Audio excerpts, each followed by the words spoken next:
Welcome to High Noon, where we discuss controversial subjects with interesting people. I'm excited to welcome to the High Noon stage Christopher Rufo. Christopher Rufo is a senior fellow at the Manhattan Institute and a frequent contributor to their quarterly City Journal. He's the director of 4 PBS films, I believe, and he is the journalist behind a series of investigative reporting pieces on the subject of critical race theory that have had an enormous impact on our national discussion of that topic. The New York Times has this to say about his work, quote, Rufo's been leading the conservative charge against critical race theory. Last year, during an appearance on Tucker Carlson's Fox News show, he called on Trump to issue an executive order abolishing critical race theory trainings from the federal government. The next day, he told me, the White House Chief of Staff, Mark Meadows, called him and asked for his help in putting together an order. Now, the New York Times didn't mean that as a compliment to you, Chris, but I certainly do. Welcome to High Noon. Good to be with you. So let's start off with this. What is critical race theory, and how did it seemingly move so quickly from the faculty lounges of our universities into government agencies, into our K-12 system, even into private corporations? Yeah, it's a big question and an important question. And the really simple explanation is that critical race theory, is an academic discipline that takes a look at the intersection between power, race, and social institutions. And the critical race theorists maintain that all American institutions, everything from the Declaration, the Constitution, the legal system, the Bill of Rights, private property, freedom of speech, all of those fundamental building blocks of our government and society are shot through with systemic racism that hasn't changed, that has changed not by degree, but by form.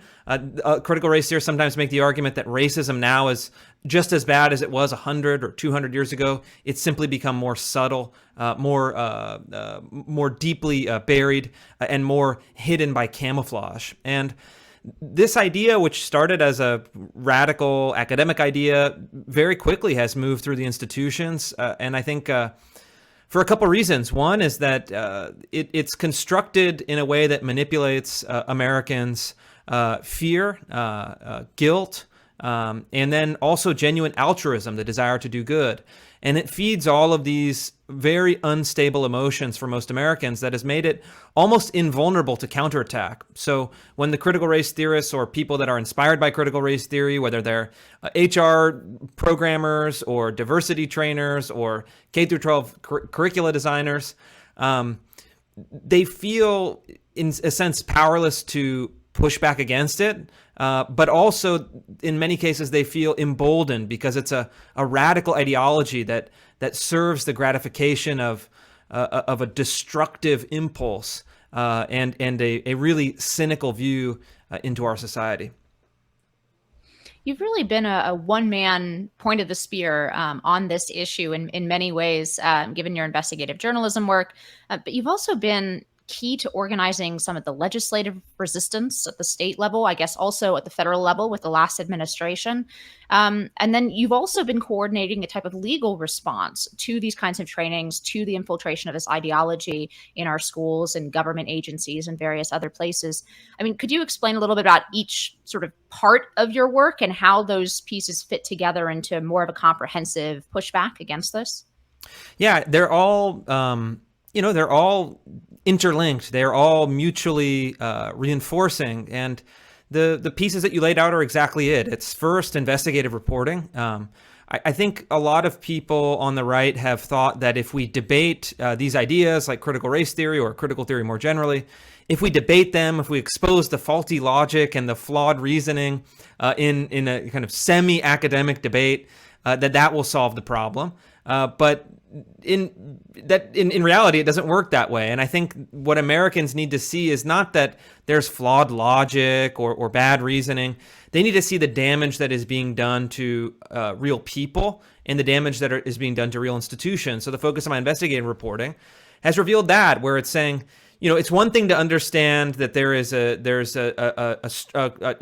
temptation or a imperative in critical race theory to divide people into oppressor and oppressed.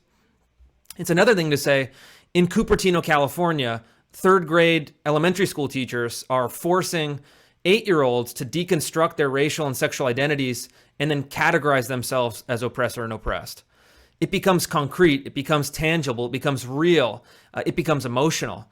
And I've released a series of these stories. I did a dozen stories in K through 12 education. I did probably, I think, 10 stories in the federal government, federal agencies last year.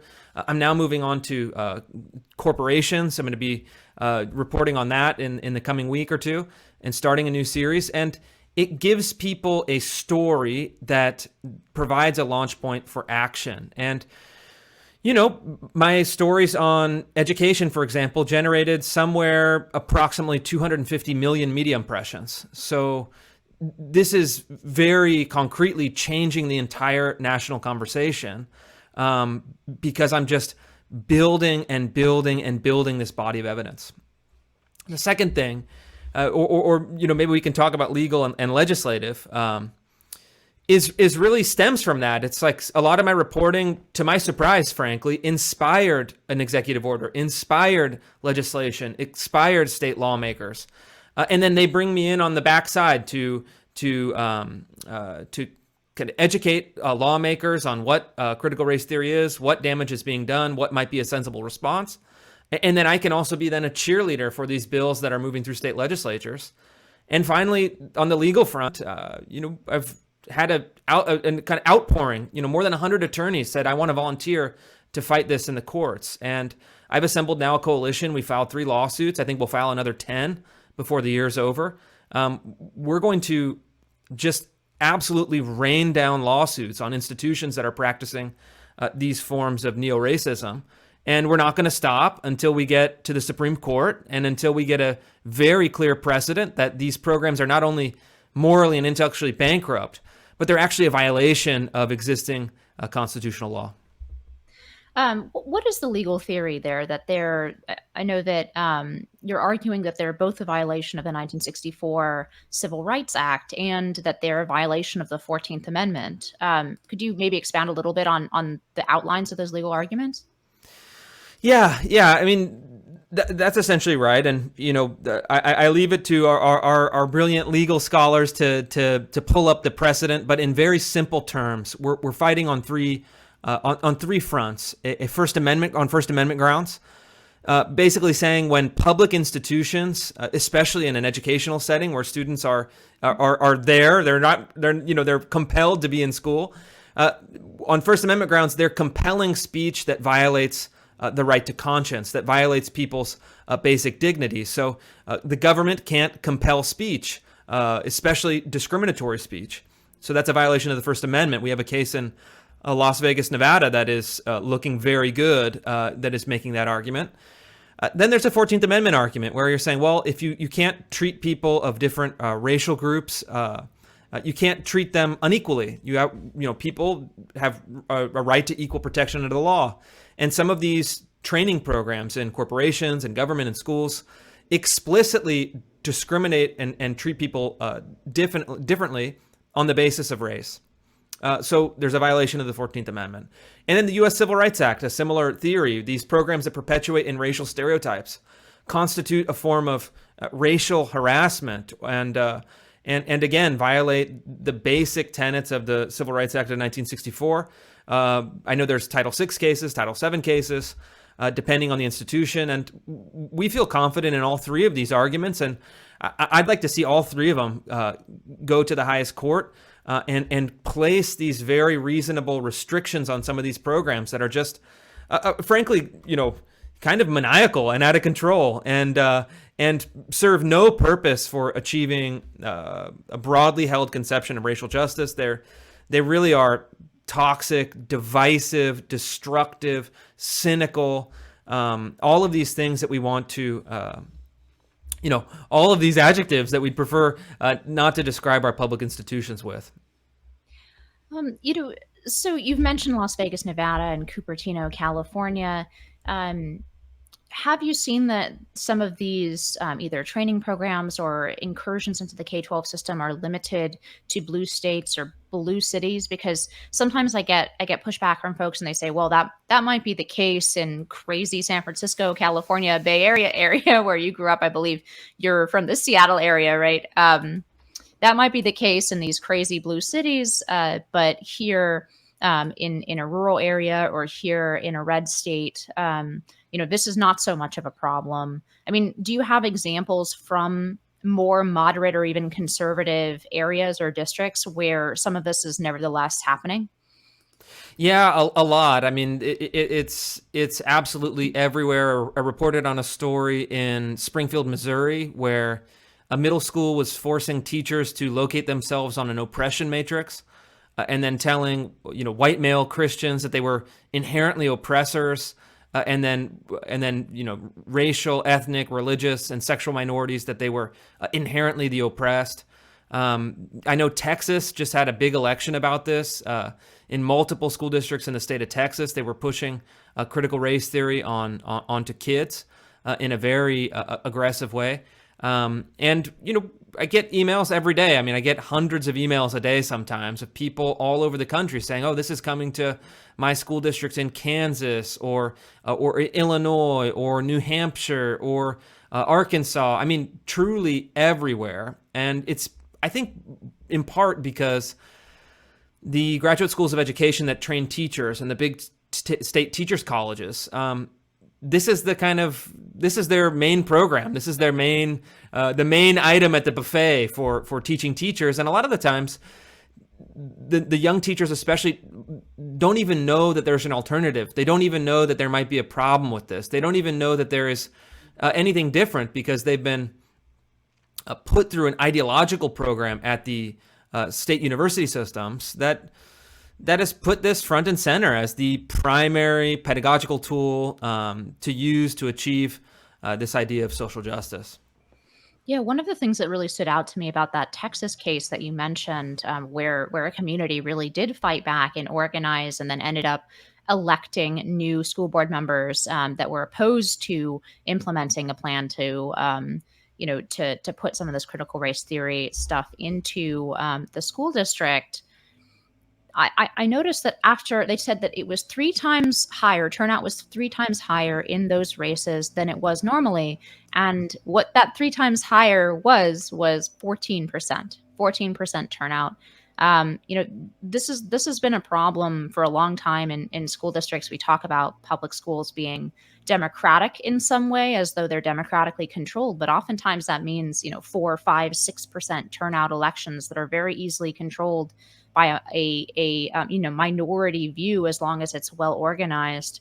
I mean, is that what you found, that when parents actually are made aware, what can parents do if they notice, for example, that their public school is teaching something along these lines, either critical race theory or a sort of left-wing gender ideology is another one that a lot of parents are worried about. I mean, what can parents do in that situation? Yeah, I think you're exactly right. And what I've seen in my reporting on education in particular is that there are certain institutions within the broader education system that are very organized, that push very hard to achieve control. And these are driven by teachers' unions in many cases, driven by public employees who work in, the Department of Racial Equity, which are full-time activism roles. So they have their built-in network of teachers and nonprofits and contractors and unions that have full-time professional activist staff members that can guide the institutions and win elections, because most parents are busy. They have their kids and their jobs and their other obligations, and don't pay enough attention to these things, because education has been looked at as almost like a neutral ground, or okay, they're doing public school, they're doing this and that. That's not true anymore. And I think what happened in Texas is that parents said, "Hey, wait a minute, you're putting an ideology into the classroom that is in direct opposition to the values of a broad and multiracial majority of parents." And they essentially caught the activists in the act of ideologizing the institutions, and they ran a campaign and they won by 40 points. I mean, they absolutely buried the people. So it shows two things. One is that pay attention to what's happening. And two, if you push back in numbers with some discipline and organization, you can overwhelm these full-time, AstroTurf, activists that feel like public education is their own private ideological domain. Yeah, it's interesting that you say that education has been considered a neutral ground. I mean, and you mentioned that this is by no means limited to blue states or blue cities. I mean, initially, I think you've said in other forums that you found very little interest in this topic that is now, driving organization in a grassroots way among parents, among citizens in such a big way, I think. You found very little interest among, let's call it the conservative movement or the sort of apparatus associated with that in Washington, D.C. or in other places, think tanks, like legislative staff, the Republican Party, the establishment of the party, and even legal organizations. You kind of did not find initially that they really understood how important this issue was. I think you said they were set up to fight economic issues on economic fronts only, and they were unprepared for this kind of cultural battle. Do you think that's still true? Do you think that more of these institutions are realizing that this is a really important battle? Or what do you think it says about the right that they were so wholly unprepared for something as critical as a battle over what's taught to our future voters, what's taught to our citizens? Yeah, I mean, two things. What you're saying is accurate, an accurate description of what was the reality 6 months ago. But it's changed a lot, and it's changed very fast. When I first started working on this issue, it didn't have very many allies. I mean, it was truly, the first time I went on Tucker to in this part of this ongoing series of reports on critical race theory in the federal government, I said almost like kind of tongue in cheek a bit, but also serious. I'm declaring a one-man war against critical race theory in the federal government, and it was not really an exaggeration. It was me and then maybe a couple of other people thinking about this. And after this kind of took off, I went to some of the institutions and people were excited about it. But I think people on the right and the more institutional right were also scared. People were wary to engage on cultural issues, on racial issues. I don't know if it's fair to say in broad strokes, but, the right lost the culture war 1.0, right? I think that's probably fair. Would you agree? Yeah. I think it's quite fair. Yeah. Yeah. I think we lost wars 1, 2, 3, 4, 5, and maybe 6, but okay. Well, let's just say 1.0, and then all of a sudden with the Trump executive order and now this legislation and these lawsuits, people started to realize, oh, wait a minute. Not only is this intellectually coherent and correct on the merits, but we're making major headway. I think Rod Dreher wrote in the American Conservative, wrote this breathless column. He said, we never win these fights. We always lose. And now here we are and we're winning. And what I've seen on the right is that the one-man war that started last fall, last summer, early fall, there are now millions of people that are fighting on this issue. I mean, we ratcheted up the Google trends. It had been flatlining on critical race theory at about 0. We ratcheted it up to 100, on kind of search intensity or public interest, twice in the last 6 months. And all of a sudden, you have President Trump, former President Trump, former Vice President Pence, Senator Ted Cruz, Senator Tom Cotton, Senator Tim Scott, 12 state legislatures, Nikki Haley, anyone who wants to be anyone in this more conservative movement and Republican Party electorally, they're all talking about this because they know that it is a winning issue. And it's also the right thing to do. And I think people are also understanding that this ideology is truly a threat, not just to working or school, but in its actual philosophy is something that really seeks to undermine the fundamentals of American life, American institutional life, American law, American society, in a way that it's not even relevant to the old dichotomies thinking about black and white or black and ethnic or racial minorities more generally. critical race theory is bad for everyone, and I'm actually convinced that it's frankly worst of all for anyone who is down on the income ladder. It's just a disaster of an ideology. It's a kind of zombie resurgence of mid 20th century new Marxism, and Americans are not going to put up with it. And one thing I think that I've maybe done successfully is I've let conservatives know you can fight on this issue, and I've given people a sense of courage. And that to me is the most important thing that I can do. I can blaze a trail, I can cut through to kind of open up new territories and give people the courage to follow.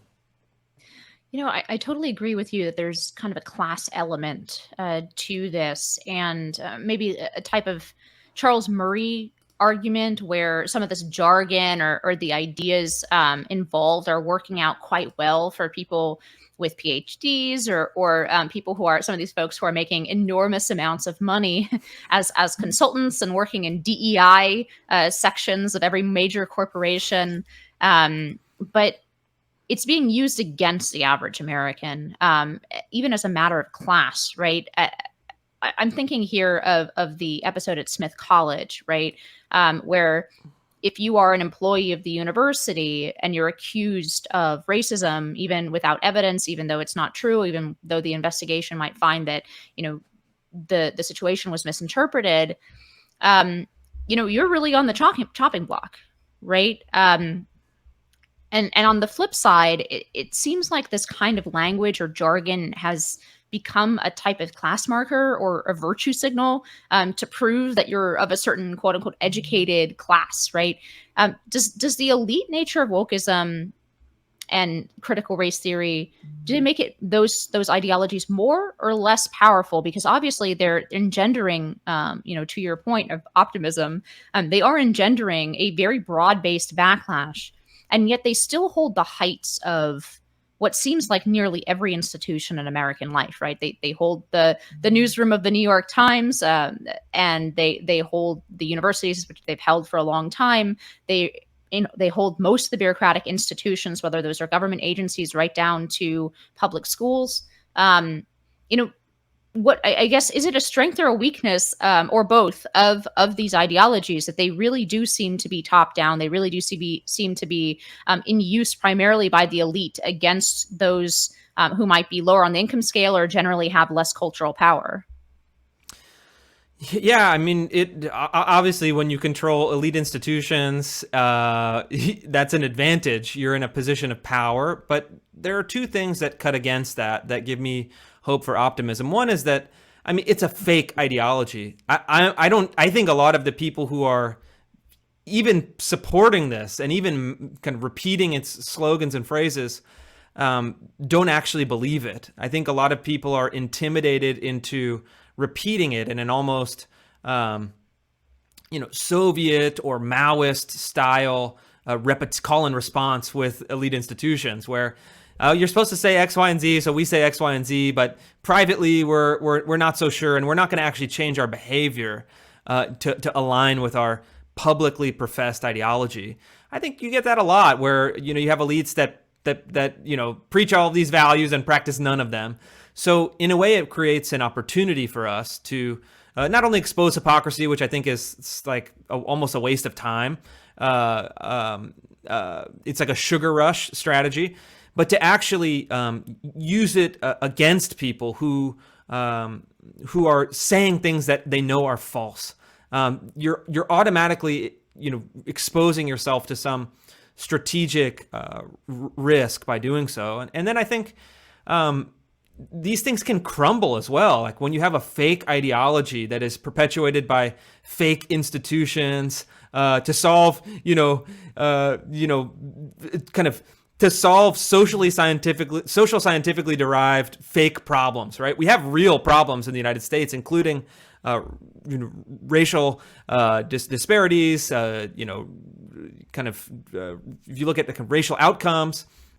But a lot of these too are like class issues, where increasingly the problems of the black working class and the white working class and the Latino working class are much more similar to one another than they are with the elite members from their same racial category. So you have this really, I think, strong ideology in control of institutions, but the foundations of it are so weak that now that we're attacking it, and let's be honest, it's not a lot of people we're attacking it. We're a very small group of people. We don't have big organizations. We don't have big staff. We don't have universities. We don't have, any of those institutional powers.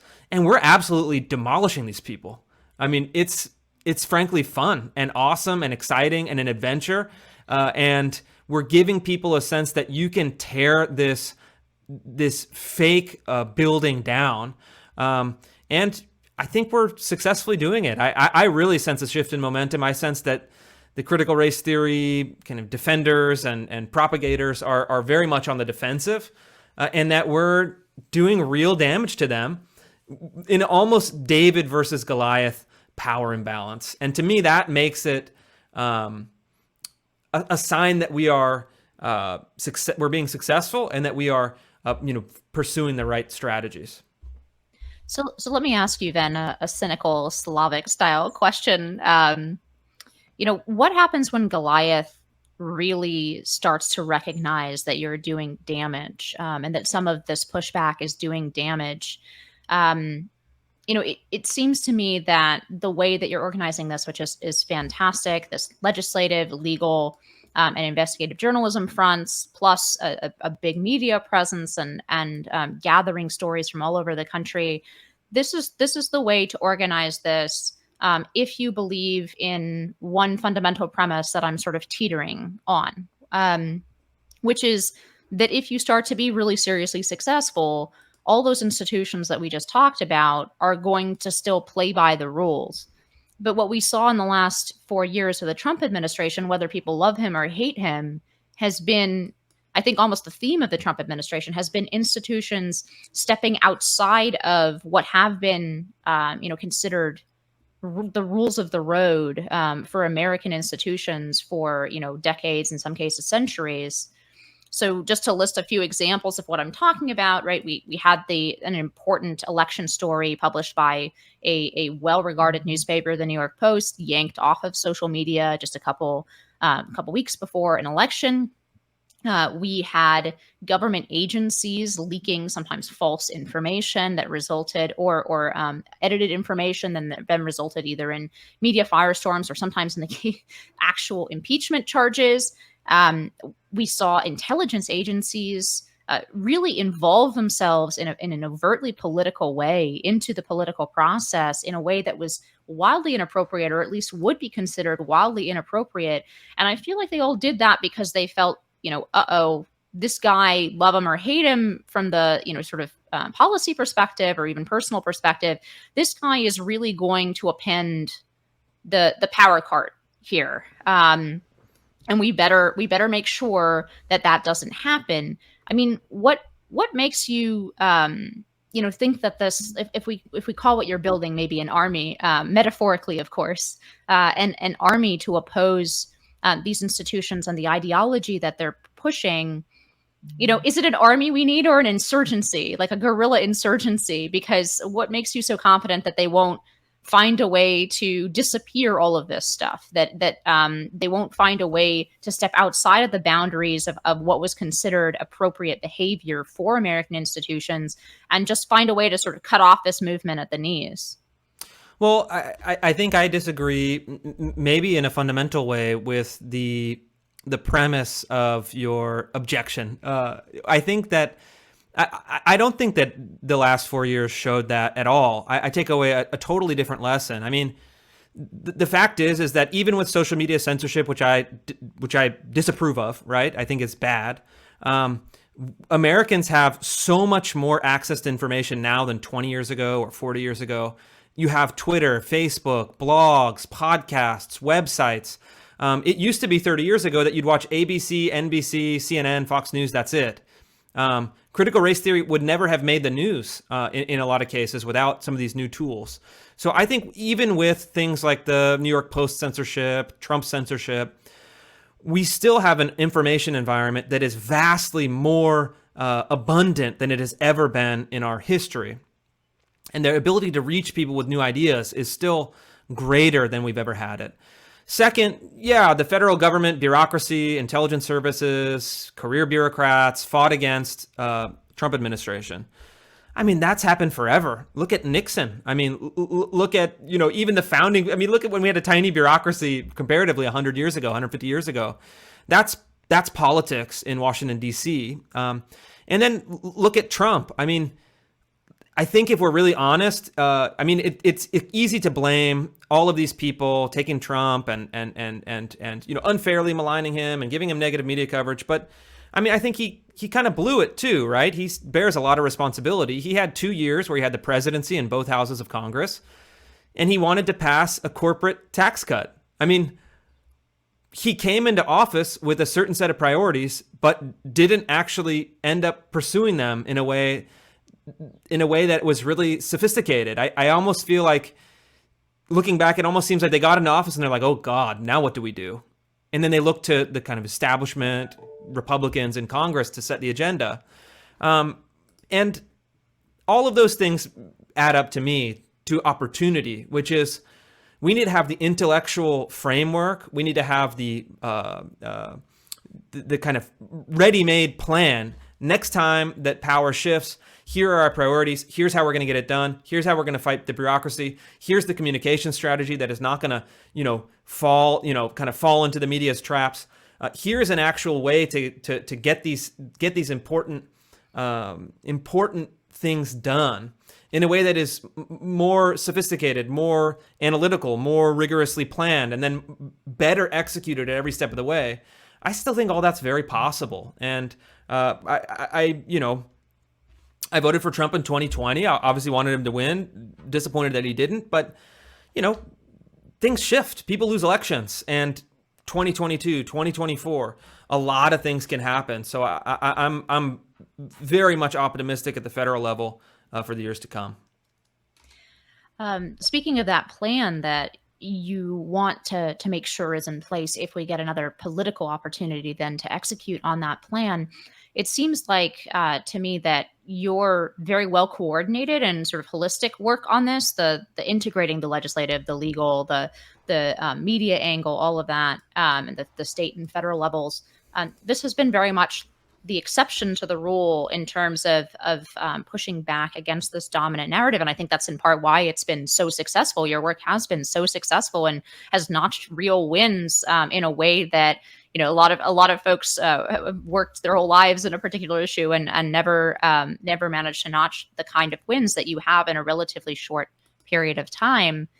And if you are right that people are waking up to the dangers of this in larger and larger numbers, how do we organize and communicate a message that is perhaps not the same, but at least all marching in the same general direction, having our efforts march in the same general direction? Because it seems to me, because this is the dominant narrative in our institutions, that a lot of the pushback so far, and maybe that's changing, has been somewhat scattered. We're ideologically different, right? I know that at least until recently, you still considered yourself either moderate or somewhat on the liberal side of the spectrum.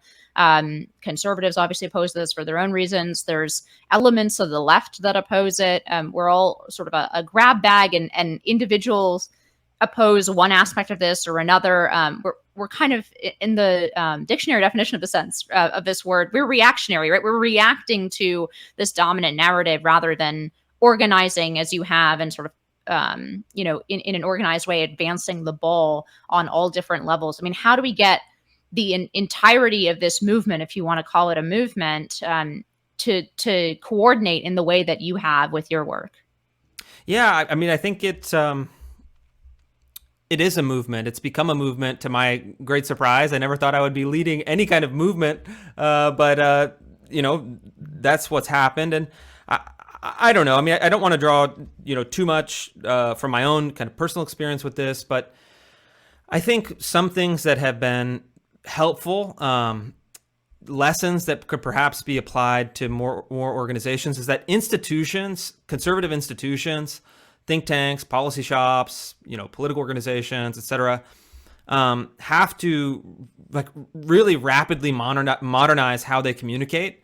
and also have to organize in a way that is less bureaucratic, less institutional, if you want to repeat the word, and more high risk, more venture focused, more like small startups that are focused on issues, and actually thinking about returns and trying to say, all right, what is the minimum amount of work I can do to achieve the maximum results? And I think we're going to need a lot of internal soul searching and reform in our institutions, because that's not really the model for a lot of people. But I think it's a model that shifts with communications technology, with how media is structured, with how stories are told.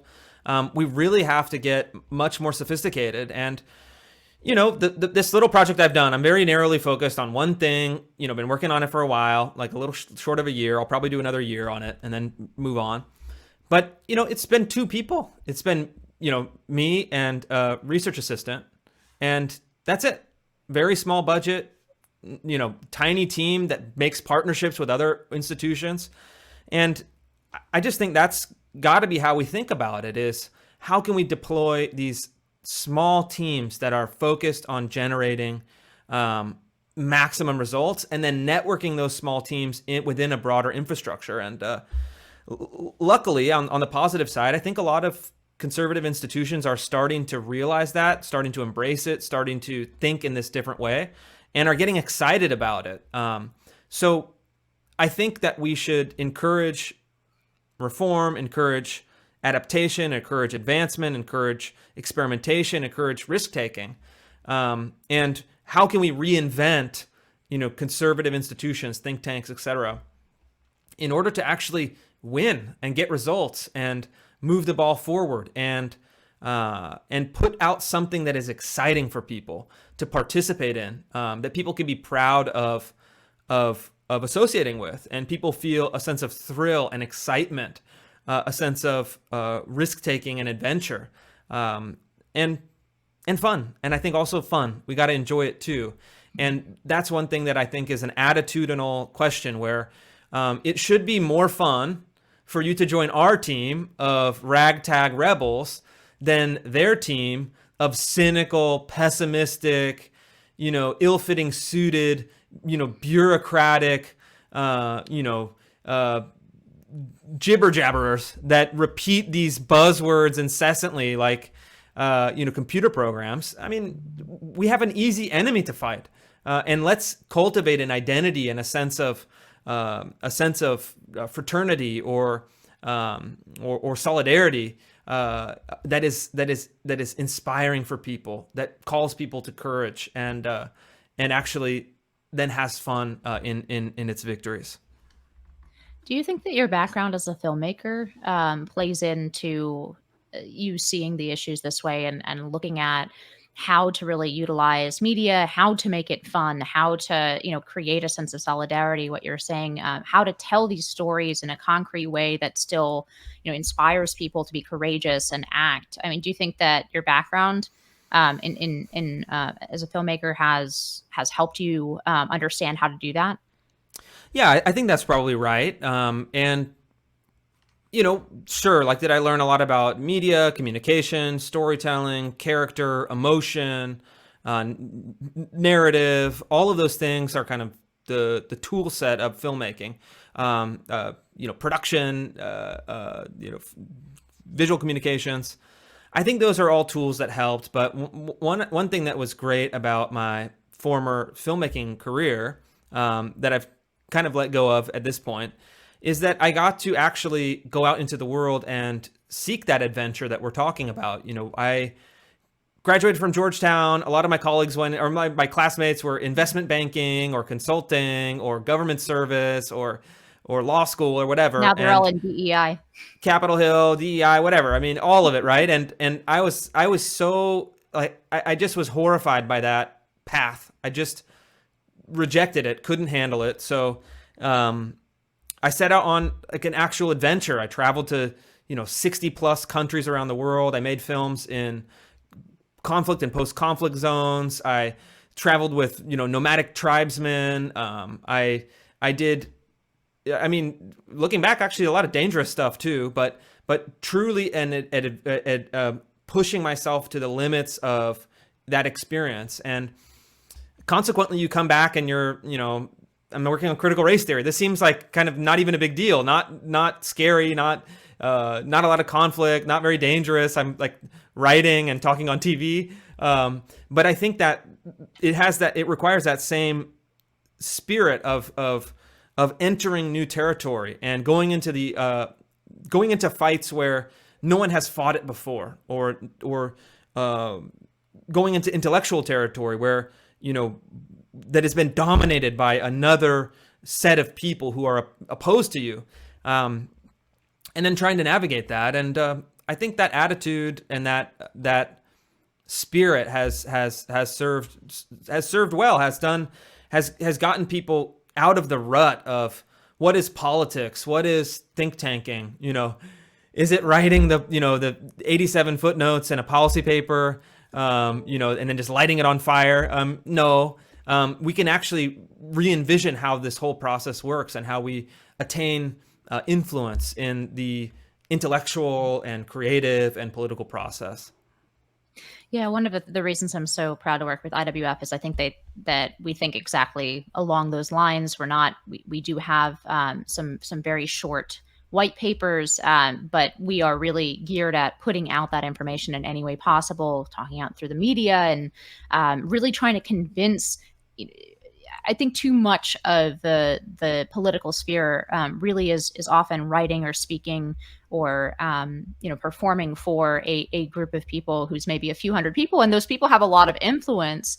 But what can happen, as we've seen, is that group of people can get so wildly out of touch with what problems are actually on the front lines. What problems are actually confronting the average American, what is actually sort of shaping the future of our country in a much more substantive way. As you point out, what did the Republican Party do with 2 years of holding every office of power in the federal government? Well, we got corporate tax cuts.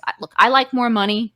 I like keeping more of my own money. I have nothing against tax cuts. I'm all in favor of tax cuts. But if you look at the trajectory of the country today, what the tax rates are not going to directly impact what seems to me to be much more existential issues that we're grappling with in the culture.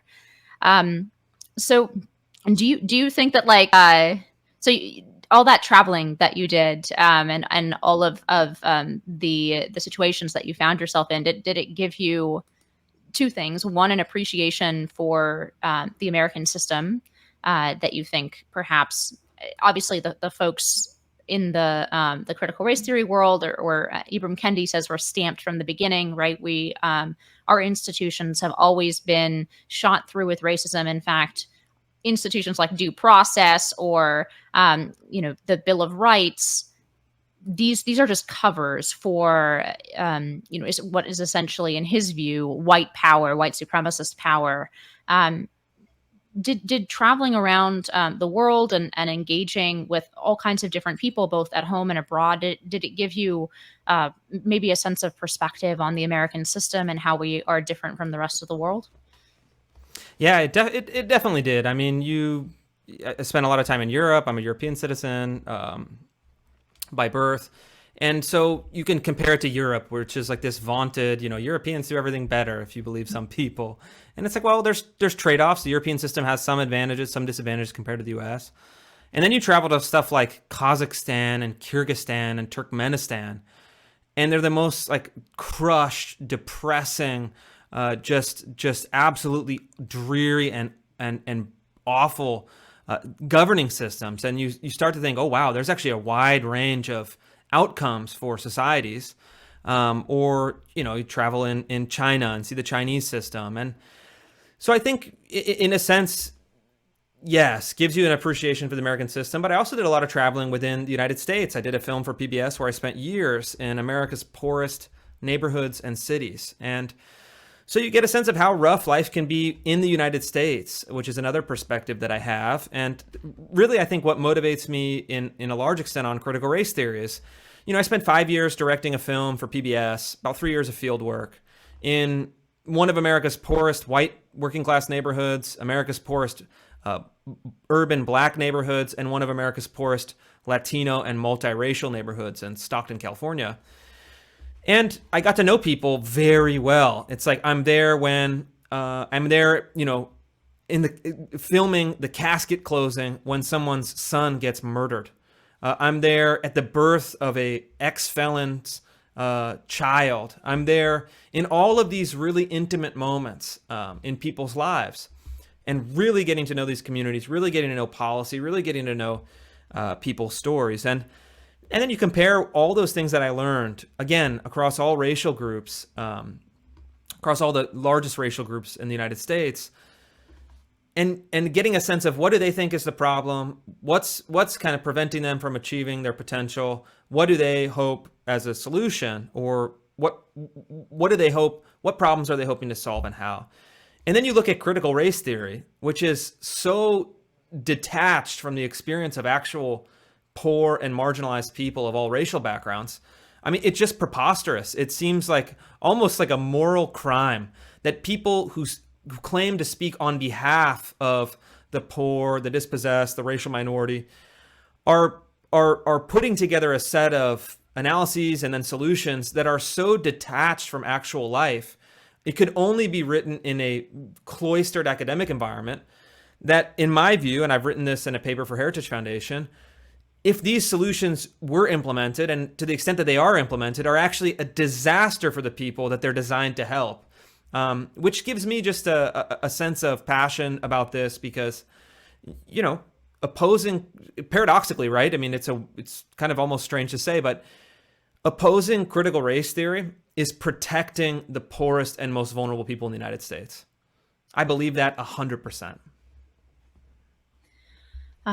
Well, thank you so much for joining on that note. I don't think we can top that. I'll just ask you one final question that's really been the theme of this podcast, and something that you do so well. How do we get more people to speak out on these issues? How do we get more people to run for school board? How do we get more people to write letters to their schools, or to push back against diversity training, so-called diversity training in work? I mean, if you're right, and we have a majority, or at least a strong number of millions and millions of people across the American political landscape, it seems to me there are kind of three groups of people that we're trying to reach. One are people who might not know this is a problem yet, right? There still are folks, even though in our world, of course, everybody is already aware of this in large part thanks to your work. But there are still lots of people who are taken in by nice sounding words like equity, for example, as opposed to equality. So there's that group of people we're trying to reach. There are people we're trying to persuade who are aware of this, but may agree with some of the arguments at the left, but perhaps have some doubts about how extreme it has gotten. And then there are the folks who are, I think, the largest group, which are the folks who know that this is wrong. They know that it's dangerous, but they are simply afraid to speak out. 65% of Americans now say they hide some aspect of their political views. We're very much cultivating this sort of private, and this really does remind me of places like the Soviet Union, where we have people cultivating sort of private objections, but repeating, as you say, in public and in their jobs, certain nostrums that they feel they must to continue to put food on the table for their families, and to not be abandoned by their social group, their friends, their job, and so on. I mean, how do we inspire more of those people to risk speaking out? And I realize it's very easy for for someone like me to say, I'm fortunate enough to work at an institution like IWF where they want me to speak out, right? I'm not going to get fired for saying the things that I've said today. But how do we shift the landscape around these folks to make it more possible for them to be able to speak out? Yeah, I think the answer is always by demonstrating what you would like to see. And I think that people are starting to speak out with each example. I think we're starting to see political leaders speak out because there's some of us that have gone first. And now what I think is really exciting is seeing people within institutions speak out, often at great cost. You have Jody Shaw at Smith College, or Paul Rossi at, I believe, Grace Church School. You have all of these people who are filing lawsuits, writing op-eds, speaking out, sacrificing their jobs in some cases, taking a big risk. And doing that will inspire more people. And every time we do that, we lower the cost, right? We create a virtuous cycle of this behavior. And, I've accepted that most people can't speak out. If you're 50 years old, you're nearing retirement, you have a mortgage and kids, and you just, if you speak out and get destroyed, it would truly harm so many people around you. We have to offer protection for people like that on their behalf, and not be disappointed that they won't speak out. But we have to also remember that you only need 1% of people to speak out. I mean, if you can get 1% of people to speak out, everything changes. And I think we're getting there. I think we are building up to that. And people who are speaking out are actually getting rewarded in many cases. So I think it really just starts from demonstrating that courage and modeling that courage and then rewarding that courage. And then institutionally supporting people who demonstrate those virtues that we want to see. So we can turn some of these sacrifices or risks or problems, we can actually extend some form of protection or reward to those people who have taken that chance. And I think it's already happening. And this ideology that we're fighting is so disconnected from reality. I don't think it's going to be, frankly, that difficult to dislodge in the coming years. Christopher Rufo, thank you so much for joining us on High Noon. Where can people find more of your work, and how can they help contribute to it? Yeah, you can find me at Real Chris Rufo on Twitter, or you can go to my website, ChristopherRufo.com. That's ChristopherRufo.com. I have this really cool thing where you can contribute $5, $10, $20 a month to support my work, to get my newsletter, to stay up to date. So that's much appreciated. That's been something that's been really fun. To engage with people, to meet people and get their support. So if you're interested in that, just go to my website. Listeners, I hope that you will do exactly that. Thank you for tuning in for another episode of High Noon. You can find High Noon anywhere you get your podcasts, whether that's Apple Podcasts, Acast, Google Play, YouTube, or IWF.org. Smash that subscribe button, please, or even better, leave us a review. You can also send comments or questions for the show to Inez Stepman at IWF.org. Till then, be brave, and I'll see you next time on High Noon.